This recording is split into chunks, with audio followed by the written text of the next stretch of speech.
Grade 12, so the Heddle task that you'll need to complete is also the revision task. So you're not actually doing anything extra that you wouldn't normally be doing in class.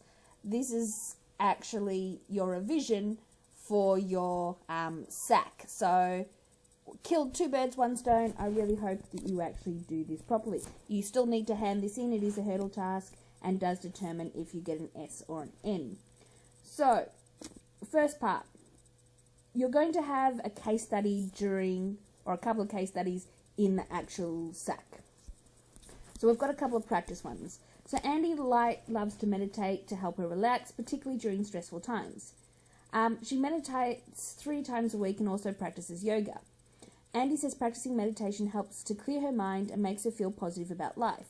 When she is meditating, her thoughts are focused and shift from external to internal stimuli. So you need to work out where she would be on the consciousness continuum, whether or not she's in an ASC, and when she is meditating. Where would Andy be located on the continuum? So actually work it out. I would suggest drawing it, hint, hint, nudge, nudge.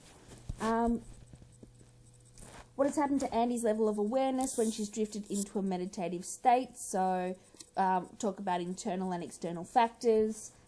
What is her content limitations? So you're looking at the characteristics of ASC and NWC. What brainwave patterns are likely to be displayed on an EEG? So looking at, the frequency and amplitude, that's very important, as well as the actual brain wave, and I've mentioned this a couple of times. What brainwave patterns are likely to be, I've done that one, sorry, my apologies. And what are the characteristics of ASC? So actually go through it. I recommend putting in a table. What is the difference between NWC and ASC? Make sure that you know that. What are the physiological measures of NWC and ASC? Their advantages and disadvantages. So you're looking at, the EEG, the EOG, the EMG, the EKG, and what would they show? So essentially these questions here, so case study 1, A, B, C, D, are to do with this case study. These questions are just like revision questions, so 1, 2, and 3.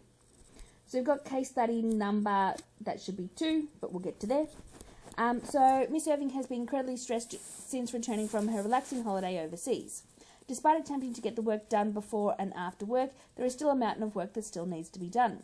Most nights she's staying up an extra hour and getting up an hour earlier in order to get on top of this work. Unfortunately, her sleep is also disrupted by frequent nightmares about being crushed by all the work she is yet to do. According to her sleep diary, she's getting to at least 6 to 7 hours per night, but is feeling very sleepy and disoriented when she first gets up in the morning and is arriving later and later each day. At work, she tells her colleagues that she is sleepy and fatigued and that she struggles to stay focused when completing simple tasks. Her students have also started to notice a change in her behaviour. Whilst normally she is very energetic and outgoing, she seems to be getting angry at them a lot more, though she'll get really angry if you don't study for the SAC. That is true, people. And is often confused about what she's going to teach them next, despite having all this work to do. She even agreed to give up her free time to take photos at the presentation assembly, indicating that she's beginning to have poor decision-making skills at the moment as well. So, what type of sleep deprivation am I experiencing? Use examples from the scenario to back up your answer. When you're answering a case study, you must always refer back to the case study. Always. So if it says Miss Irving, you put it in. What are some of the physiological symptoms of Miss Irving's sleep deprivation? So actually say, Miss Irving's physiological symptoms are. What are some of the affective symptoms? And remember, affective are emotions, your feelings.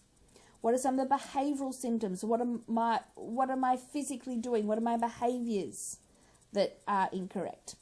What are some of the cognitive thinking? So what is some of my thoughts that are associated with sleep deprivation?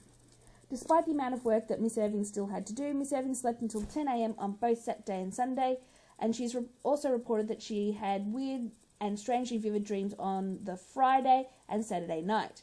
Explain why Miss Irving would have slept in longer and what her sleep recovery pattern would have looked like. So, what would happen with my REM sleep?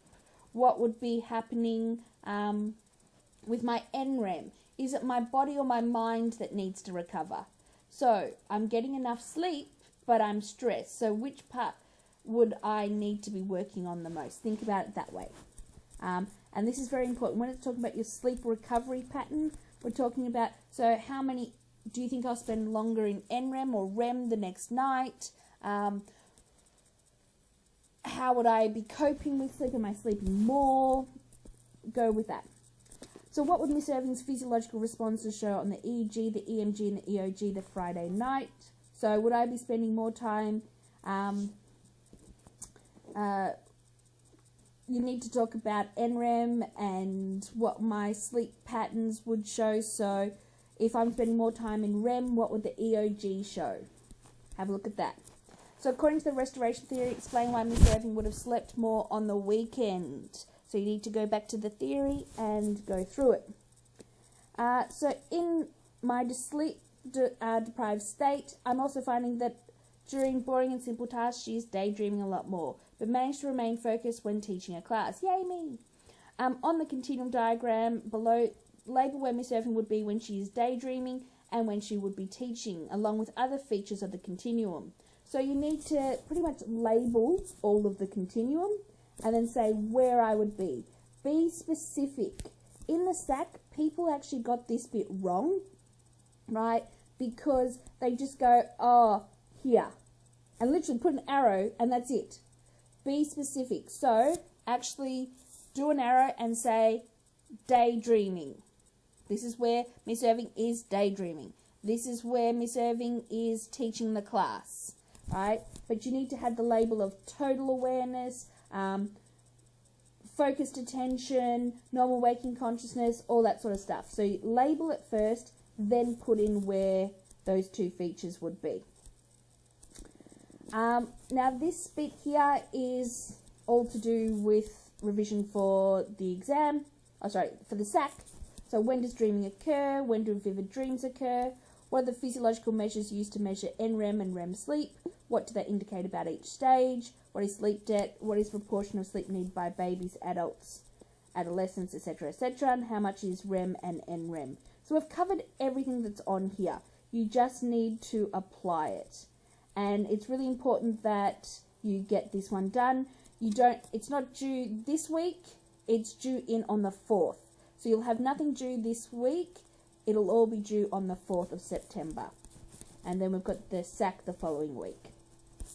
If you have any questions, don't hesitate to ask.